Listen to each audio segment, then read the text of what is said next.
Hello, everybody, and welcome to another episode of the Born to be a Snowfighter podcast, the podcast that helps you learn about people in the Metal Pless world, the Metal Pless family. Today, we have a very important guest in the snow and ice removal industry. We have Phil Sexton of WIT Advisors, and we're going to have a good conversation with Phil about his history. He's really done it all in the landscape management industry. What he does now is super important as far as preservation of our environment goes. And we're just going to ask Phil some questions and have a good conversation. So, Phil, thank you for taking the time to be here today. Yeah, thanks. Thanks, guys. Thanks for having me. All right. So, Phil, give us a little background of your history in the snow and landscape management industry, because it seems like you've done a little bit of everything. Yeah, and it's interesting when we were sort of prepping for this, like I too often sort of forget sort of like how this all came about, but I think it's maybe always important for me to remember sort of where I came from. So I mean, I grew up in a really small farming village in central New York, a little place called Waterville, which I'm just really proud to have grown up there. And I think a lot of my background sort of came from that culture environment there, just working hard. That's another tough industry to work in. It's a tough industry to make a margin in. Milking cows was never an easy thing, but people still need it. Just like plowing snow is not an easy thing either. And it's kind of sometimes hard to make money at that too for some bizarre reason. So, um, but when I look back at that history, then it's like I think that growing up in that sort of agricultural environment sort of then instilled like a passion for horticulture for me somewhere in that also. Like I think even though my family were not a family of farmers, but most of my friends were, and I grew up sort of helping people milk cows and do all that stuff. And so it's a very interesting correlation. Like I think I have a good friend, Mike Mason's his name actually, who you guys should probably have him on your podcast sometime. I met him through Simon years ago, and he's always described the landscape industry as being urban farmers. And so I always sort of use that term when it sort of pops up appropriately. And but I guess where I'm going with that is like I think even farmers they're probably one of the most innovative entrepreneurs that are out there in the world that most people don't really realize, right? Like, and I'm not talking about like the big sort of factory farms that have sort of become sort of a reality today, but it's more like, but even those huge farms, just like a lot of other industries, acquired other small farms and then rolled up to be bigger farms. And so I've always said like the farming industry, I think has always been like at least a couple decades ahead of the snow industry. It's like now we're suddenly the industry that's measuring salt outputs, but barely, right? Like we're still learning how to even do that. And they've been measuring with similar technology for at least the last couple decades, if not more. And they're already automating their tractors in farmers' fields. And I think we'll eventually automate, plows in the parking lot, right? So, but we'll probably be 30 years behind them as we always seem to be. So, but I just sort of state that up front, like again, even though I wasn't raised by farmers, but I was very much influenced by that industry. And, even when I first attempted school, I've been going to school for a long time too, which is kind of weird. But when I first attempted school, that's what I did. I went to an ag and tech school, Canton Tech, way up near the Canadian border. And, even there, I worked on the farms. I milked cows. I came home and I smelled up the dorm room, and everybody hated me for it. But whatever. Oh, boy. But that's where the background started, and then somewhere along the way, I was really fortunate enough. I continue to say like my experience in this industry really has been, intermingled with quite a bit of luck, just running into and being mentored and coached and influenced by the right people along the way. And so I was very fortunate when I made I think it was my third attempt at college. So you'll learn that I struggled as a student for a while. But my third attempt at college, I went to another ag and tech school, Morrisville College, based in central New York. And I was recruited by a fellow by the name of Dave Lindorfer from Rupert Landscape. And suddenly I ended up I got accepted to Virginia Tech. I was supposed to go study in their landscape program there, and I was going to go work for Rupert, and I did. I worked for Rupert for a number of years. They're a big player in the Mid Atlantic, and I never actually went to Virginia Tech. I ended up just kept getting promoted, and really loved, the commercial landscape industry. Somewhere right before that, I had started my own landscape business in central New York, and just, I just kept playing around with horticulture and landscape. And then because of where I grew up, I think is really what influenced my passion for snow, because I literally lived in the center of the snow belt, right? So like central New York, everybody thinks about Syracuse, New York, and Buffalo and all that. And we actually, in the little area where I live, we actually got more snow than those big cities, right? Because we got kind of nor'easters and lake effect, and we just kept, we got dumped on a Kept lot. getting dumped on. But because we were such a small community there, population wise, people didn't necessarily measure the snow there, but we were getting 120, 140 inches of snow a year all the time, right? So, and I loved it, right? And so then, my first plow truck was a 1976 Chevy Silverado with the fenders on the side that were really flapping from the rust. I would just roll paint it every year with a roller just so it looked clean. And it had an old Fisher plow on it. And I've been running Fisher ever since for some reason on my trucks. And so all that, right? And so, um, and then that sort of brought me to, I got recruited by Rupert at that college. And then that sort of changed my career path, because then suddenly I was working for this, uberly legit company, millions of dollars. They were really one of the first companies ever that sold and, became sort of part of the initial wave of mergers and acquisitions in the industry. And then it's very interesting. Then they started up again. And so they're way bigger than they were the first time. Right. But that again was, all the way from Craig Rupert, who started and owned the company, to many people there. I just learned a lot. And then, I ended up leading a tree company that was a subcontractor of mine, Arbor Care, down in Rockville, Maryland. Guy by the name of Kevin Clare gave me an opportunity there, so I learned a lot from him as well. And then all along the way, I was sort of being subtly recruited by Brickman, which no longer exists. That's now what's called Brightview. Brickman and Valley Crest merged.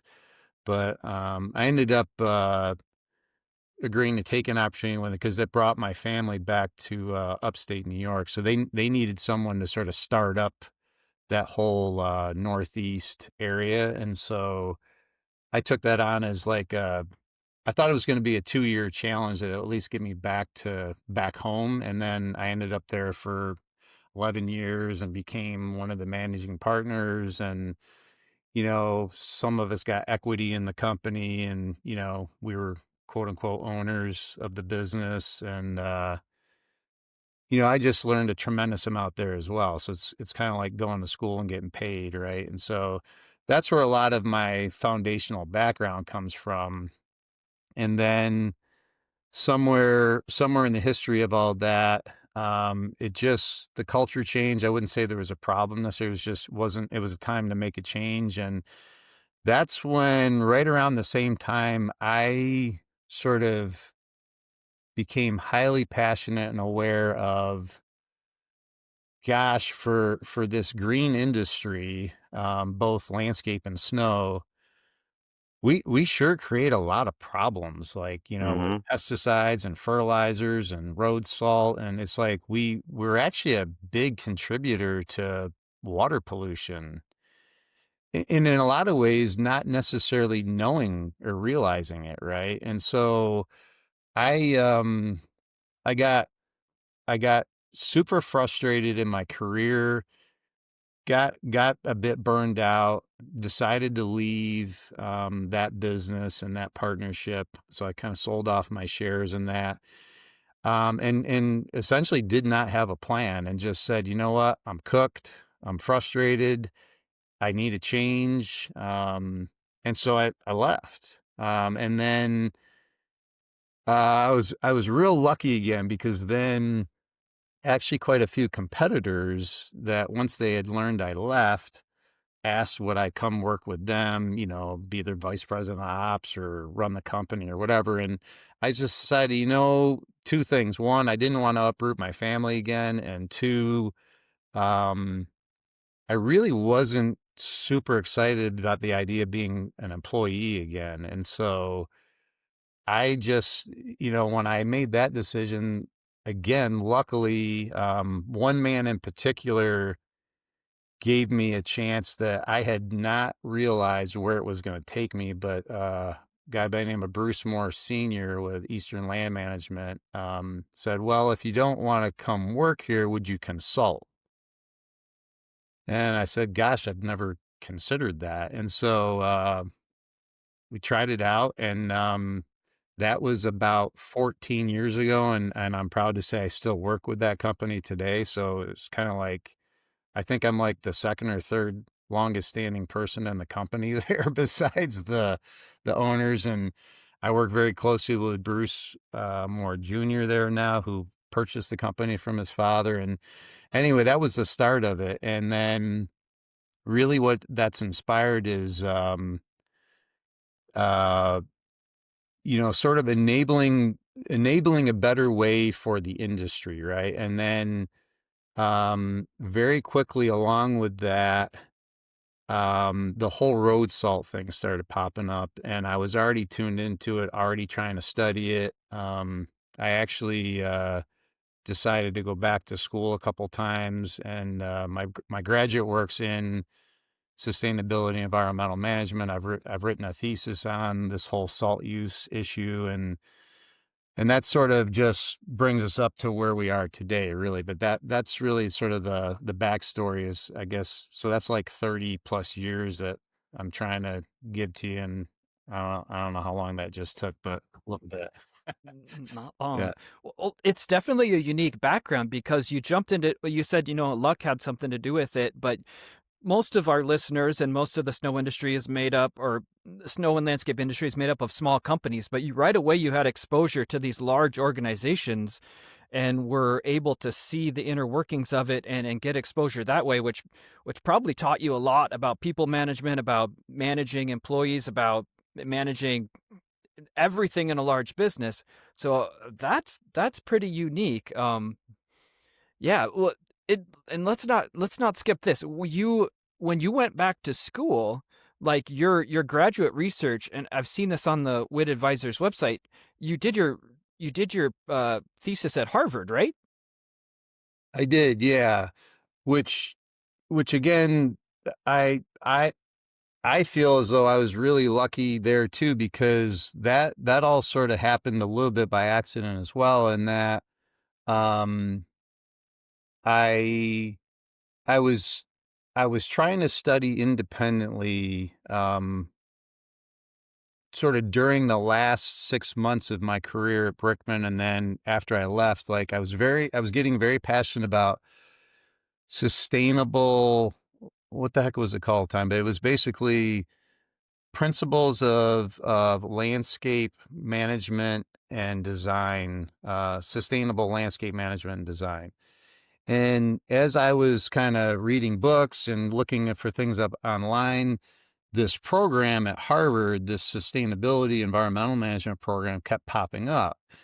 And so good for them. I mean, I guess they market well or whatever. But like, you know, guy like me, I always used to say, that really just struggled to get excited about being in the classroom. I'm like, well, like, that's not a thing.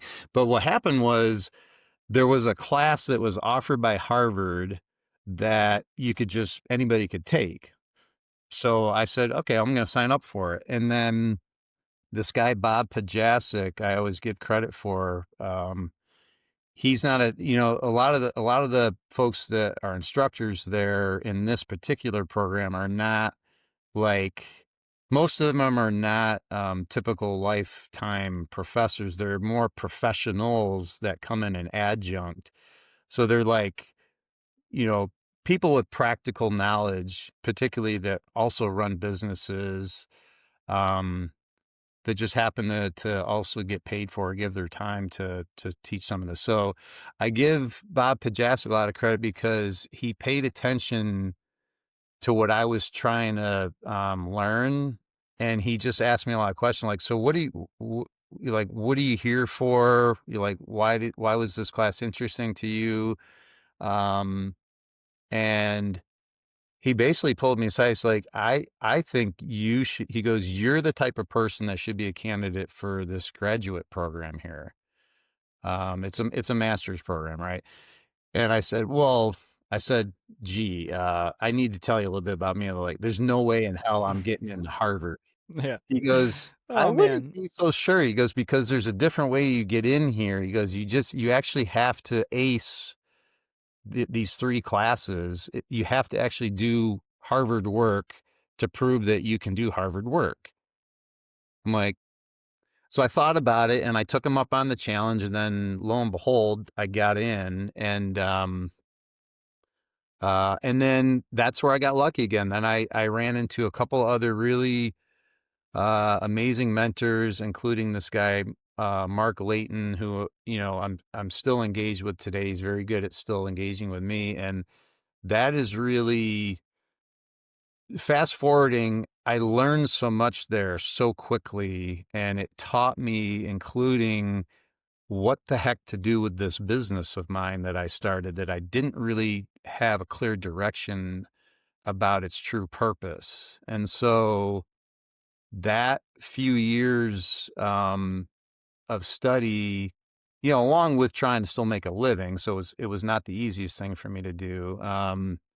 That just taught me a tremendous amount about what our purpose should be and how the heck to make money at it. And so one of the most important things that this guy, Mark Layton, told me after I wrote the thesis about salt, because he actually totally redirected me. I thought my thesis was going to be about the alternatives to salt and that whole thing. He goes, "You know what?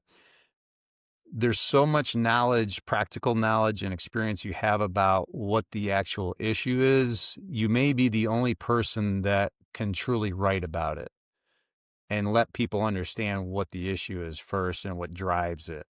And so he totally redirected me, to the point where it actually extended my time by about 6 months, because I sort of had to start over again. But it was a very important redirection, and that's really what the next decade of my life and career has been about, is um, helping people, governments, agencies, municipalities, contractors, properties, whoever, helping them really understand the crux of the issue and how to solve it, right?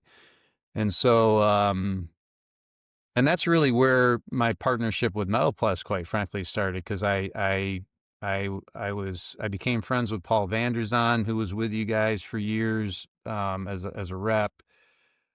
He and I met while I was working with the Snow and Ice Management Association. For a period of time, I was their the person that was helping develop education and outreach. And I just started then linking up with all these folks that were like-minded about trying to, not only understand the issue of road salt pollution, but then, how do we solve it? And so that's why I go back to Mark Layton at Harvard, because after I wrote the thesis, after I completed it, I'll never forget, he sat me down, he said, "Now, Phil, here's the important thing to understand, though, like, these theses, most of them, they get written here at Harvard, this is where they come to die also." So he's like, "So it's your job." So I just thought it was incredible because he is a Harvard guy. He is a sort of a full-time professor, but he was very honest with me about, this could be, I sort of took it as you've done really important work here. It was good use of your time, but it's going to be a huge waste of your time if you don't do something with it moving forward, because it's Makes just going to sense. get Yep. archived here and nobody's going to read it. Yep.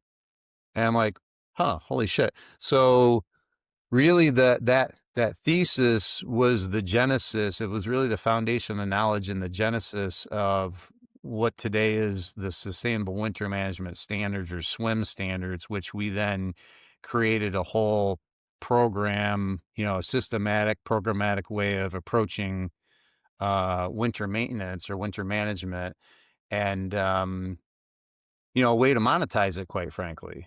And that was one of the things he said. He goes, you're allowed to try to sort of figure out how to monetize this thing now, right?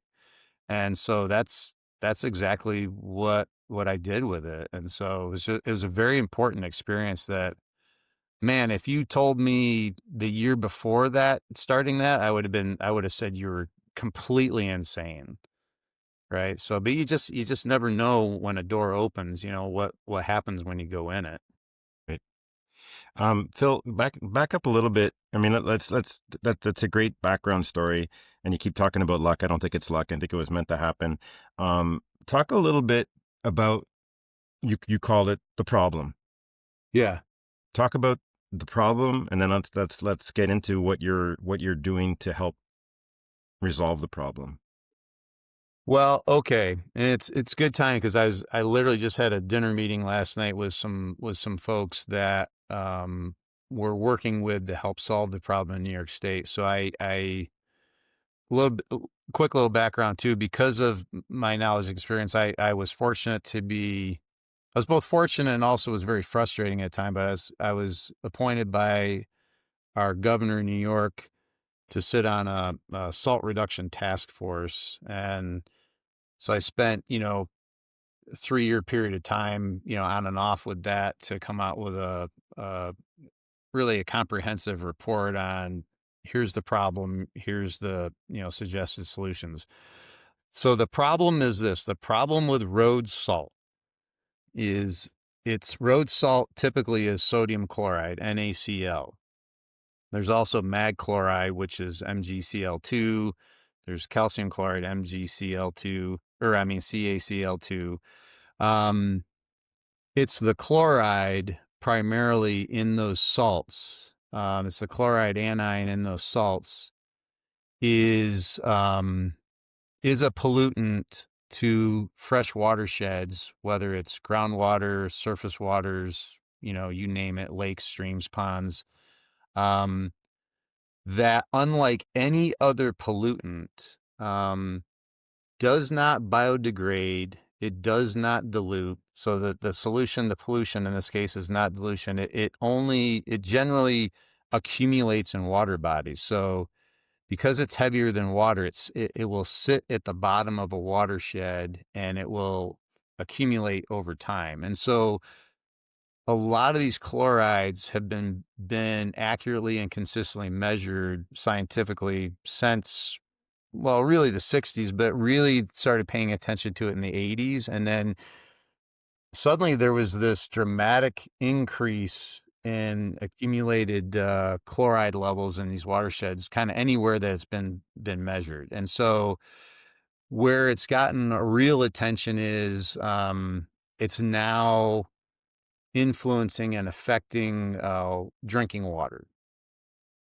So just like most other problems, we as human beings naturally react versus proact, I always say. So um, it's like a lot of other problems. We've known the problem for years. We've been forewarned for years that it's going to be a problem, and then we kind of don't do something about it till it is a problem, right? So rather Yeah. than prevent it, but Yeah. it is what it is. So anyway, it's a problem that really significantly and really permanently will alter an ecosystem, a watershed ecosystem, so that phytoplankton and other aquatic life is also affected. So it's a contributor to harmful algal bloom development now in watersheds. But again, maybe even more importantly, we're finding out, like here in New York, there's a New York City, it's the Croton Reservoir, which is one of the major New York City reservoirs.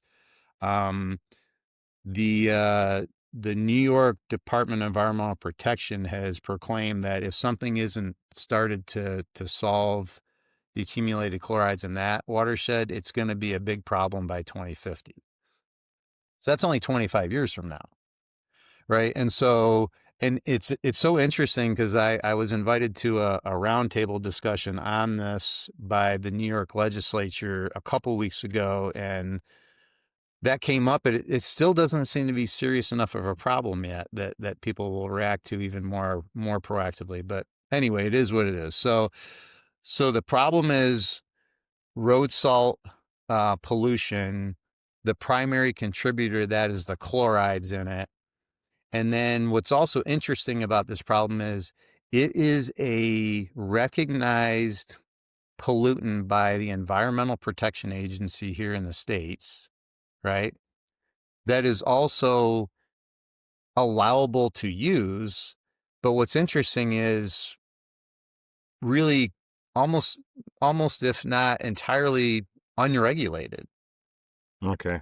So isn't it interesting that for some reason we've figured out how to try to, like in Canada, like you can't even use glyphosate now, I don't think, right? No. Which is Roundup. Yep. And No here, pesticides. No pesticides in Canada unless you're a farmer. yeah. And so, and here in the US, it is regulated. At least there is regulated use. You have to be licensed and all this. And yeah, if you were caught like putting down copious amounts for no apparent reason, I mean, you'd be getting fined out of the ass and maybe even get thrown in jail. You could dump an entire truckload of salt in a parking lot and just let it sit there and there's no consequence. So it's just it's so interesting to me that it's such a significant problem, yet there's zero regulation behind it. And we're also still allowed to sell it by the amount, like by the ton or by the bag or by the pound. Mm-hmm. Yet we're allowed to sell it by the amount, yet we're not required to have any kind of metering to say how much we actually use. So it's all guessing. So I always say it's like telling people they have to follow a speed limit, but you don't need a speedometer. Yeah. You know, and it's kind of like And there's no selling one handing out gasoline. tickets, and there's no one handing out reckless driving tickets. Yeah, it's so weird, man. And it's like you know, like I also like here in the state and in the states in general. I mean, there's regulations for measuring, right? So like if you go buy gasoline by a volume or by an amount, there's a meter that says this is how much you just pumped. And so that everybody's actually paying equally, right? But that's not required for salts for some reason. It's really a bizarre and interesting problem, I'll say, and that's why I get still excited about it, because there's still so much to solve with it. I mean, part of the problem too. I mean, it's something I found funny when I went to. I was called to New York DOT a few years ago because they have a few of our plows running up and down the interstate. So they were saying, you know, the major interstates in New York have to be blacktop 24/7 because people need to get to work or need to go to the mall. So part of the problem is the average Joe, because they need to go out during the snow event. That we become so spoiled. 30, 40 years ago, if it was snowing, you stayed home, you know, until the roads were clear. But now it's like, then the guy at the DOT was like, they have to be going 75 miles an hour during a snow event. I'm like, that's ridiculous. Like, well, Yeah. why? And he just said, and if somebody goes off into the ditch or someone dies, it's our fault. So we as the consumer create the problem. It's and the a governments have to. zero tolerance culture in snow removal where Oh, nothing's tolerated. It's why do you have to go to Right. Walmart during a blizzard? Well, I think so. So it goes back to your original question, like state the problem. So like when I studied this, through the scientific method, through the thesis process, the problem statement was road salt is a contaminant to, fresh water. That's the problem. And then my primary hypothesis, it's been a while. I wrote this in 2017, so I got to think about it for a second. But the primary hypothesis was liability was the primary driver of the salt use, There you go. and I believed that. I mean, as a contractor, I believed that from my own experience. And then that's what was so important about the thesis process is it actually debunked my hypothesis because through a lot of survey and statistics and a lot of things that I had to do, which still makes my head hurt thinking about how I had to do it. But it it actually confirmed though that the number one driver, which is what you're actually, believe it or not, talking about, the number one driver was economics. So because it's the blacktop is the expectation. The reason for the blacktop is for business continuity. Because we have become an Amazon Prime society that expects our package to be there the next day, and then when it's not, everybody gets upset. So it's a very deeply culturally embedded issue, and that's where, again, when I was advised in my graduate work how to approach this thesis, the other thing I remember vividly, Mark telling me was, "Hey, just so you know, what you're actually chasing after here is a human behavior issue. It's not a technology thing. It's not actually the salt. It's the human behavior that drives the salt use. Because to your point, we used to be okay with, in some ways, not even ever using salt. So salt, Okay, so that's another. When did this? I think I heard it at Lake George, the symposium one time. But when did they start using so much road salt, and where was it? Where did it yeah, start? we're going the same place. So road salt started getting used sort of on a semi-regular basis in New Hampshire in the 1950s. And then what was interesting, because you were in Lake Placid last year when you heard this, what actually drove New York State, where I am, and I actually live right near Lake Placid now, by the way, but what drove it in New York State was the 1980 Olympics when they needed blacktop. And so, New York basically said, hey, the stuff that New Hampshire's using, like, why don't we try that here? And so they were trying to get people up what's now called the Northway, but they're trying to get people sort of flying in from Albany 2 hours north into the mountains, the high peaks of Lake Placid and Wilmington, and Whiteface Mountain is the big mountain, the big Olympic ski mountain here. So that's what they were trying to do. And then it's like everything else. Once that precedent got set, that expectation then was desired more often, if not more consistently, and then it just expands from there. So it's like I've always compared it to lawn care. Like, if you look back in like the 1970s and 80s at some old film of like Major League Baseball, the turf actually looked like shit back then. Yeah. And then somebody started, pounding it with fertilizers and pesticides and made it look like a beautiful carpet with nice stripes. And then everybody else followed. And then golf courses were doing the same thing. And then before you know it, every Mrs. Jones and Mr. Jones wants it in their they expect it in their own backyard. And so that's how that evolved. And so this is the same way it evolved. It's just like, and so then we're very much again, this is where it's a culturally embedded behavior issues thing. We're a very entitled society. And so we expect to get out of our cars in the parking lot and not get our penny loafers wet or whatever it is, right? Right. So that's where the blacktop. So everybody likes to say, and I don't disagree. Like liability, slip and fall liability is certainly a thing, but that got invented too, because that got invented by the legal system, right? And it's enabled by the legal system. Like we weren't suing each other for slipping on snow years ago. It just became its own industry. Right. So it's all economically driven again. Yeah. And I'm sure that kind of became a thing after the blacktop zero tolerance started and people could compare lot to lot.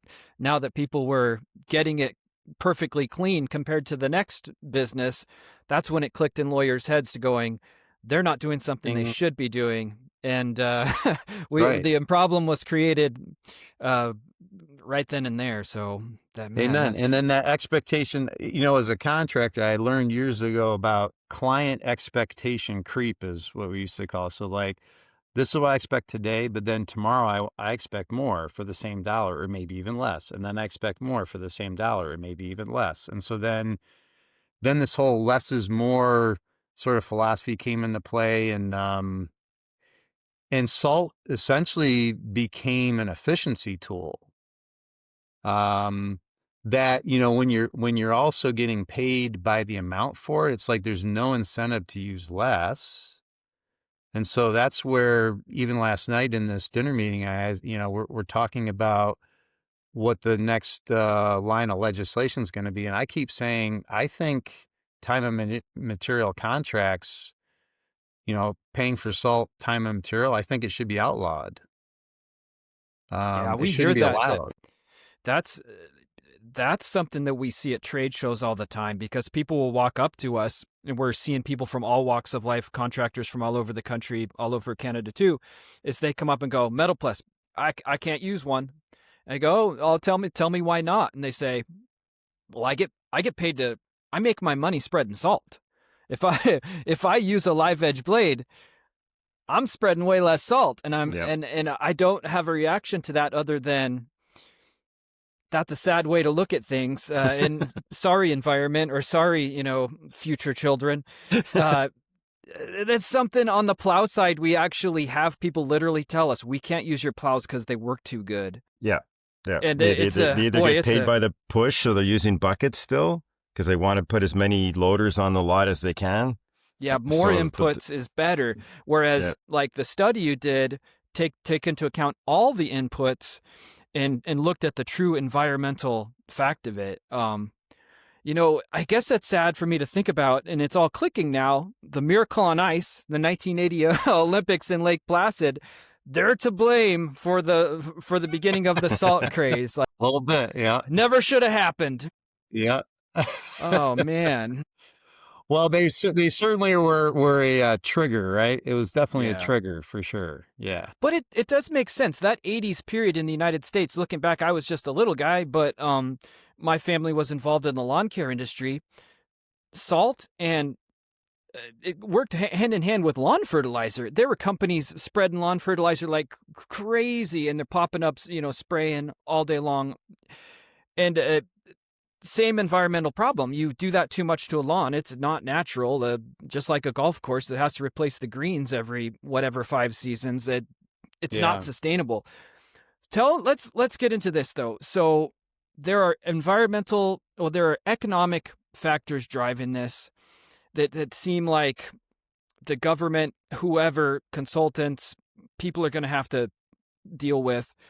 What are the practical things that if there's a contractor that says, I get it, I don't want to be a part of this, I want to use as little salt as possible, I'm going to take personal responsibility for what my company does, what are the practical things that you at WIT Advisors offers them, and what does that look like when you start working with a company that gets it? Well, we work through, it's really a system, right? So it's just a systematic way of implementing what are the known best management practices in the industry. We don't claim to have invented any of the best practices. All we've invented is an organized way to approach it, right? And to do it really in really with efficiency in mind, with some innovation in mind, and then with some practicality in mind. Like you can't necessarily solve the problem overnight, but you can sort of baby step your way through it. And so, every company, every contractor, every property owner, whatever, like they're all their own little subset of cultures and understanding and constraints. And so we try to work within that. And so the standards of policy, though, there's a few things that are what I would call non-negotiable, right? So the standards of policy are non-negotiable. It's standards of policy for measure, calibrate, prevent, analyze, improve, optimize, and that's all been not only very well studied or researched, and that was really sort of the basis of the thesis research. But then, we've got many years, if not decades, of knowledge and making mistakes and experience to then, to today we have a lot of proof cases that says like anywhere where we deploy these standards, we've been able to reduce salt use by at least 50%. Our target used to be 50%, but I mean, why stop there if there's more to be had? So, I mean, for quite a few of like our retail type clients, we've found, just being able to convert from like time and material to performance-based contracts, there's been like 3 times the amount of salt savings. So it's always funny to me, like even now we're trying to onboard some new contractors for one of our retail clients, and they've always been a T&M contractor. And like, okay, well, I understand, I need to try to figure out how to estimate a seasonal contract, but what if the salt prices go up? I'm like, well, what if they do? Who gives a shit? Because you're just going to keep using less anyway. So you're hedging your bet by being able to measure the salt. And that's the first standard of policy that is non-negotiable. If you're not willing to measure it, if you're not willing to meter it, then we can't help you, because it's been said, Peter Drucker years ago was saying it something like this, but it's like that which is measured can be improved. Right? That which is measured can be improved. If you're not willing to measure it, then to me, you're not willing to improve it. Because if you can't see where you're at and be able to see where you're going, then we're wasting our time here, right? So that's where it starts. And again, for contractors in particular, I think the two. Well, here's the first thing. It's like awareness is key, right? So it's like, I learned years ago, there's 2 things that inspire change, and that's pain and awareness, right? So the pain that they're fearful of is economics, right? And so it's like they're fearful of changing to something other than time and material, because like you said, the money's in the salt spreading right now. It's like, yeah, but you gotta be able to change your mindset, shift your mindset to the idea that it's likely no longer going to be allowable at some point, because now that state governments are aware of this issue, and I'll just say, I mean, I'm a contractor, right? So like, I'm not looking to hurt any contractor. I want to help them. It's just that I'm also very passionate about outlawing time and material contracts in snow, because it's a big driver. It's a big sort of mechanism that drives this thing still, right? So I guarantee it's going to get outlawed. And in a lot of cases, the clients have already become savvy enough to like, because we talk with all of the clients, right? And we make them aware. It's like, so, okay, so you're still time material. You're really concerned about what it's costing you. So like, how do you actually know that that's how much the contractor put down? Exactly. That's a good question. We don't know. I mean, they must have scales or something. Or I'm like, do they? You should go to one of the salt loading facilities. Yeah. It's very I approximate. mean, I know the answer, but I'm just asking them. I'm just posing as a Yeah. question, like, do Yeah. they? No, yeah, I don't know. I guess I should ask them. Yeah, maybe you should ask them.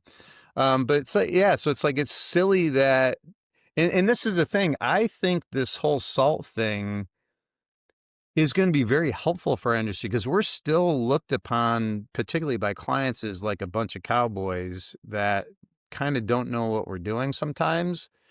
And I think this particular issue helps to elevate the level of professionalism and science and decision making that should go into a profession like this. I mean, this is a very important service that we're providing the industry. You know, I've said it for years. We are the first responders of the first responders, right? And so I believe we need to take it that seriously. And but but that also comes with a responsibility of, we should not be the ones that are polluting drinking water. Otherwise, we just go back to being looked at as just a big problem industry again, right? And so, and I don't believe in most cases, I don't believe that contractors, I don't believe that we're actually the problem. w- I think we are perceived as the problem because they're the ones putting down the salt, but we're putting down the salt for people that are asking us to, they're paying us to. And so a lot of times those are the people, the clients and the property owners are really the ones that are driving the salt usage, because they think more is better. They think crunch is better. They think seeing the salt is sort of a perceived level of safety and service, which is completely false. Right?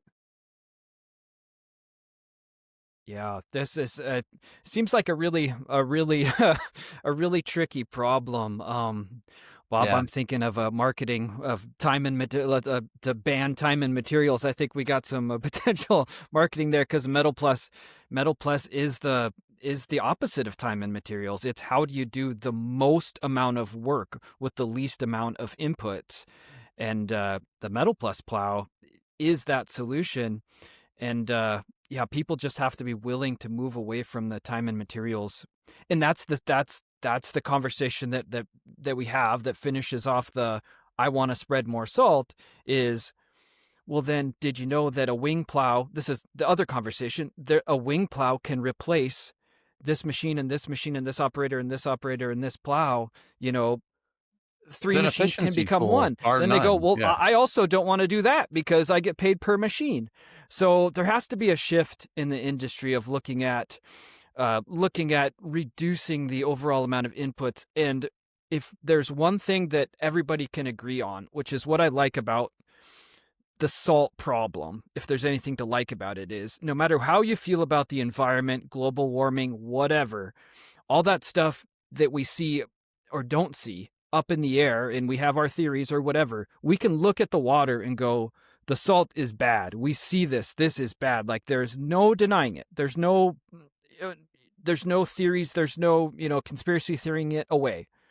The salt in the water is not good. Yeah. Well, nor is the infrastructure damage. I mean, I watched, part of, them reconstructing the whole infrastructure in Montreal a few years ago, and it was all related to salt.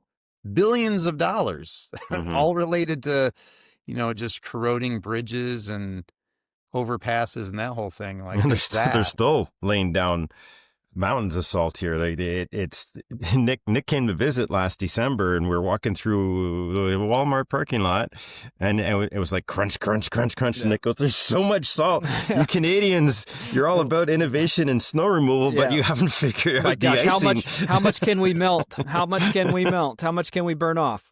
Yeah. Oh gosh.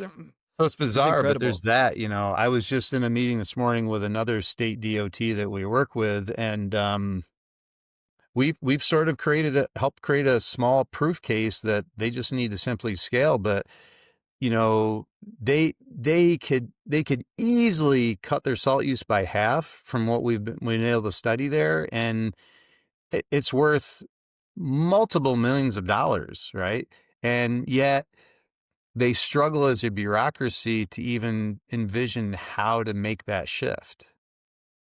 So it's like, even when it's multiple, like tens of millions of dollars, yeah, it'd be hard though, right? It's sort of like act of Congress kind of stuff. It's like, okay. So again, that's why I go back to, it's a very culturally embedded thing that it takes time to shift these mindsets, right? And yeah, again, we've been at it for over a decade, and I think we're just hitting the tip of the iceberg of it. So you feel optimistic. You feel that contractors and governments are moving in the right direction. I believe so. I think more so than I've seen. I've seen more so in probably the last 2 to 3 years than I have seen over the past 10. So there definitely seems to be a bit of an adoption curve that's happening. My concern is, because you see this with a lot of other problems. It's like it's like you could kind of hit a pinnacle, if you will, that you got to get over that hump though, because there's a lot of laggards too, right? Like, it seems like 50% of society just either doesn't want to believe or wants to resist shifting their mindsets on a lot of issues, right? Change is difficult, right? Yeah, and Normally. so it's just, and that's my concern is, I mean, I see huge opportunity. It's also my concern that you only have so much time though when it comes to water, right? And then, because then it's virtually untreatable, right? I mean, yes, reverse osmosis is a real solution to it. It's just that it's completely unaffordable though at any kind of scale, any kind of volume, right? And so it's not a reasonable solution, but I think we as sort of a human race have gotten accustomed to, there'll be a technology gets invented that solves this. I don't Yeah. I don't think so in our lifetime for this one. Yeah, doesn't seem possible anyway. Yeah, it's one of those things where, 15 years ago they were saying we're going to run out of oil. And then it's like, well, no, we're not. We're good for 75 years. But with Yeah, the water, yeah. like you're saying, we're going to hit a point where there's no fixing it. Like there's no, Yeah. yeah, that's not good. Well, at least things seem to be trending in the right direction. As we start to wrap up here, if folks out there in the government side or on the commercial side want to take responsibility, want to start working to improve the problem, what can they do? Can they reach out to WIT Advisors? Are you taking new clients? What does that process look like? And what's the first step if they want help? Yeah, I mean, I appreciate you asking. Yeah, I mean, we're up for helping anyone. We scale up whenever we need to on this. We The way that we start though is really just having a conversation, no strings attached. There's no money tied to it. It's just, let's just have a conversation and understand where you are with this. And let's make sure that we're a good fit to help you first. And then if and when we decide together that there is a good fit and there's some willingness on both sides, then we start what we call our discovery process, just to understand, the lay of the land. What are the constraints that are sort of tying you down in the moment, and then from there we develop. It's a discovery to solutions process, really, to say, okay, so then where within this framework of standards are you now? You could be at 0, you could be at 50%, don't know. But then, there's always, as long as there's a willingness to admit that there's always waste in the system, we're usually always able to help then. And we've got a good track record of that. And it's not just about saving the amount of salt. It's like, it boils down to dollars. So it's like, so whatever you end up paying us generally is a pretty simple, benefit cost return, on what you're going to save in the long run. So it's an upfront investment commitment that then, has I think in all cases where we work so far, there's an annuity to that, on the back end. So there's just, recurring savings, on a seasonal basis, let's call it, from there. All right. It's just like a Metal Pless plow. I've never met someone that said it didn't pay for itself in, a short amount of time. So as we wrap up here, I would really encourage folks to go to the WIT Advisors website. The Harvard thesis that we've talked about is posted there. There's a lot of interesting articles posted there as PDFs.